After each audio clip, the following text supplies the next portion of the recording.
上網見蝦仔，用魔法杖決鬥。I am now in a position to give you something unique. An online reading experience unlike any other.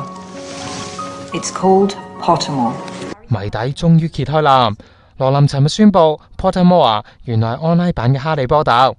粉絲喺網站度可以跟隨蝦仔入讀霍格華茲，有機會用魔法杖決鬥，使用咒語配魔法藥水，又可以買到首次推出嘅 ebook 同 audiobook， 仲有驚喜啊！ I will be sharing additional information I've been hoarding for years about the world of Harry Potter.